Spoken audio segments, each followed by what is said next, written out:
Well, guys, you all saw the story summary. Now it's time for the review of issue number 2 of IDW Sonic's Tangle and Whisper. For a minute, I thought I was going to have a long string of rhymes. Either way, let's get started. Shadow Basketball! Alright, so for those of you who are unaware of how these comic reviews go, we normally talk about the book and a story summary. That's part 1. Go check it out if you haven't already. And part 2, I tell you guys what I liked, what I didn't like, and then I give it a score. Review. You know, basic.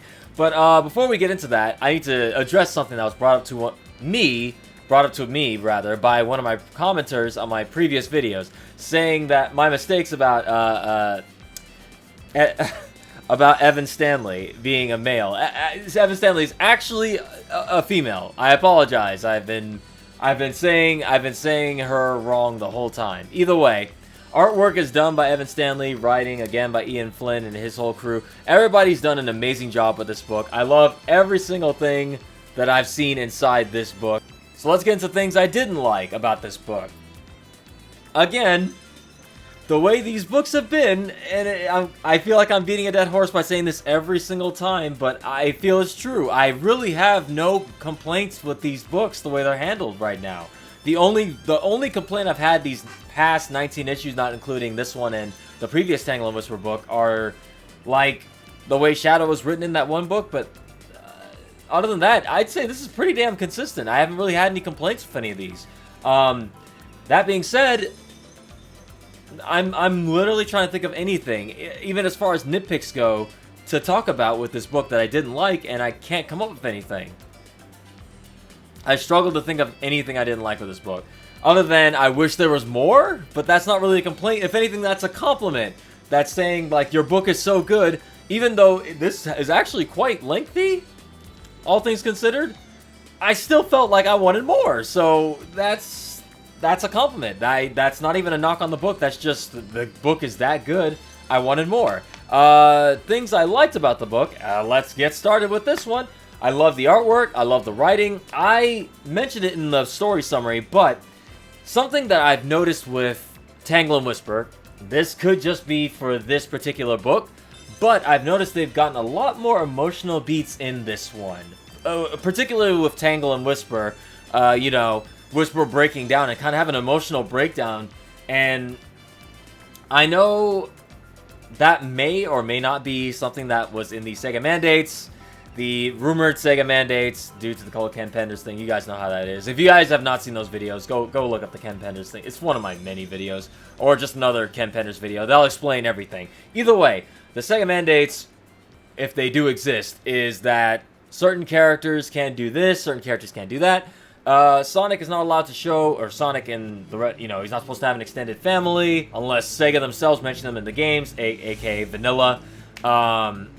Stuff like that. They're not supposed to show too much emotion, but in this one we have like characters breaking down and crying, and I'm like, oh my god, they're being characters. It's like, it's something that has been lacking, I feel, in the games since Colors is probably when I say they got the new writing staff down. Is like, they don't really emote, and by that I mean like they don't really go through the motions, you know, like when you think of some of the better written 3D Sonics, the 3D better 3D modern Sonics, you think of like Sonic Adventure, Sonic Adventure 2, Sonic Unleashed to an extent, you know, like even Sonic 06, despite that being a really plot hole, like nightmare-inducing story. Is my phone seriously ringing? Alright guys, you know how this goes. I gotta answer my phone. Even during the review, I can't get this thing done. Okay, after that cut, I have literally lost my train of thought. I forgot what I was talking about. I think I was talking about the mandates. So if I talk about the same thing twice, forgive me. It was like a 10-minute long conversation, so I might say the same thing I just mentioned, like, for you guys a couple of seconds ago. Anyway, I believe the reason we're able to see Tangle and Whisper emote a lot more in this book is because these are two original characters that may or may not be tied to the game canon. We don't know until the next mainline Sonic game if Tangle and Whisper even appear in those games. As far as we know, they are non-canon to the games and are just comic exclusive characters. I'm hoping that's not the case, but then again, I'm kind of hoping that's the case. It's like, I'm 50-50 on it because on one hand, right? On one hand, we have them showing up in the comics and the games would be like, oh yeah, that's awesome. But do I want the current Sega Sonic Team writing staff to mess with Tangle and Whisper? I feel they'd be Flanderized. Like, they would become caricatures of themselves. Kind of the way Shadow, Tails, and everybody has kind of been treated in these newer games since then. They haven't really been themselves. They've kind of been acting like what somebody who doesn't really play the games or knows the characters would say they act like. Versus them not showing up in the games at all, which would make me sad because it's like, well, I would like them to show up in, like, maybe the spin-offs where you can't really screw up their characters, right? Maybe have them show up in the Mario and Sonic at the Olympic Games, maybe, or the Team Sonic Racing, Sonic All-Stars Racing stuff. I'd like them to show up in the Sonic spin-offs just fine. You know, your Sonic's battles and stuff like that. But do I want them in a mainline Sonic game where their stories and character arcs and, like, writing can kill them? Not physically, like kill them as in kill them as in writing them so poorly. We have Tangle, like, in the fetal position calling for Whisper to help her when Chaos Zero is about to attack her. I know that's, like, the go-to joke for, like, the current writing, but, like, that's what I mean by I don't want them to show up in the games because of that reason. But if they have different writers who kind of at least not respect even, just understand how the characters are. I know that a lot of people are saying, "Oh, they're Sonic characters. But they all they like is chili dogs, and they're cringy." Like, no, there's more to the Sonic characters than that. There's the reason we like the characters is because they're actual characters. It's like, duh. Anyway, yeah. But yes, the mandates. I believe that's the reason we're able to see these characters emote. We may see some more things with Tangle and Whisper that we are not able to see with the main cast. Like, we'll see as this progresses. Another thing I should mention, I love the darker tone that this book went. When Tangle and Whisper was originally announced, I was like, oh, this is going to be some sort of side story, you know, little misadventures between Tangle and Whisper having fun and everything. Nope.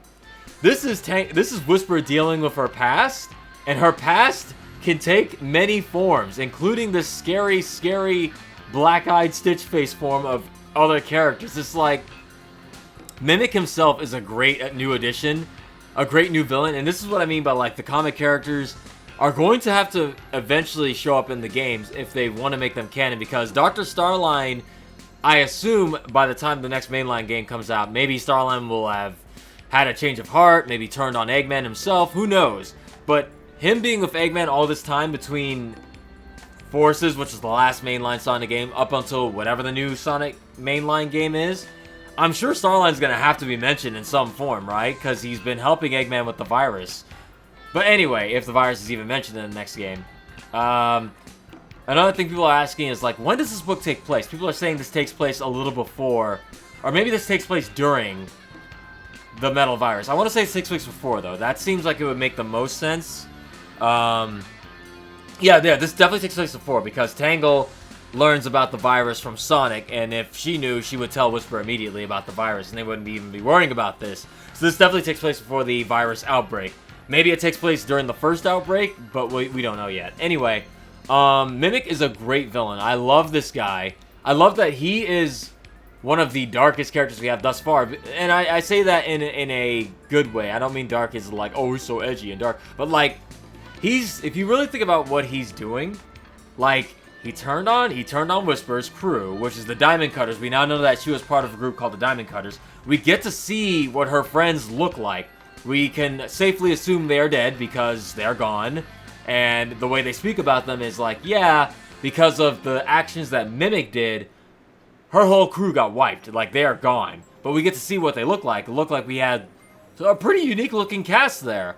Whisper and Mimic being the only two survivors now, and we learned that her wisps are just, they used to be theirs. Like, the wisps that she is using, all of them collectively, used to belong to each of the different members, which even adds a darker element to that, because it's like, so these wisps have seen death, and Mimic is solely responsible for it, because he sold them out, whatever that means. We don't know what the context is for that. You can imagine that him selling them out led to the demise, obviously. But yes, this is great. I'm loving the backstory we're getting on Whisper and everything.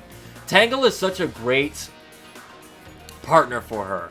Like, no other character could really kind of mesh well with Whisper, besides maybe Sonic, but like Sonic's off doing his own thing. Like Sonic kind of has his own thing, and the way he's written in the books, like he bounces off of Whisper well too, because he kind of gives her own space and everything, and I think they make a good team. But like, as far as like having another character to bounce off of, to have like a distinct different personality for Whisper, Tangle is it. I love Tangle so much. But another thing is, I like that she was trying to be careful, but even she let her guard down. This is what I mean by like, this is going to be a good book. I wonder how they're going to eventually deal with Mimic, because like, now they're going to be even more on guard. They're going to have to come up with some keywords or something for them to say between each other that will let them know that, hey, I'm not Mimic, right? I'm trying to think what else is in this book that I liked a lot. But yeah, Mimic using like their forms to taunt and like basically get in Whisper's head is pretty messed up. Like, imagine if your friend had killed your other friends and that friend was able to take on their forms. Don't do that. I'll mess you up. But yeah, I'm trying to think what else is in this book. Yeah, it's just what I mean by like her personality bouncing off of Tangle's Whisper as well. Because I like that Tangle had an actual heart-to-heart moment with Whisper. Like, despite her being like this silly character, like you can tell she has like she's building a legit friendship with Whisper, and these two get along really well. Tangle and Whisper are like the new OGs. They're like, well, besides like Tangle and Jewel, who are the Sonic and Tails, while Whisper is like the Knuckles. But even then, it's like this group is gonna get close. I hope they're great. I love these characters. I guess I'm trying to think if there's anything else I really liked about it.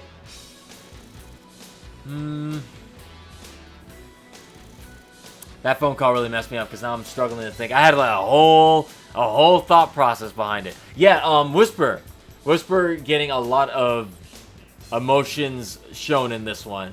We get to see her with her eyes open. I think this is the only time we've seen her eyes that wide open, and it's like this girl is dealing with some hurt, man. Like, you legit want to like give her a hug and tell her it's okay, because it's like, man, she's been through a lot. I'm glad Tangle is there to help her, and she's there to be that emotional crutch that I would want to be. Anyway, that being said, I think that's pretty much everything I like. I like that there was callbacks to, like, you see like the various badniks in the background, like the Motobug, the Egg Hammer from Sonic Heroes, I think it's Scratch and Grounder, or at least there's Grounder for sure.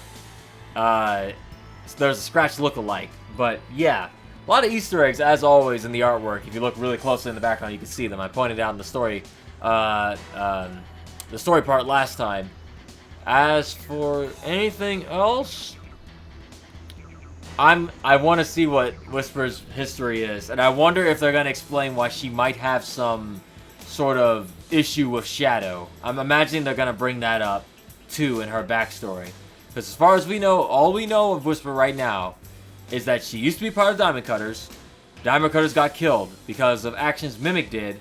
Mimic now, she's been trying to hunt down Mimic forever, and while also helping out the Resistance forces during the events of Sonic Forces, and now she's kind of making friends with the Sonic crew.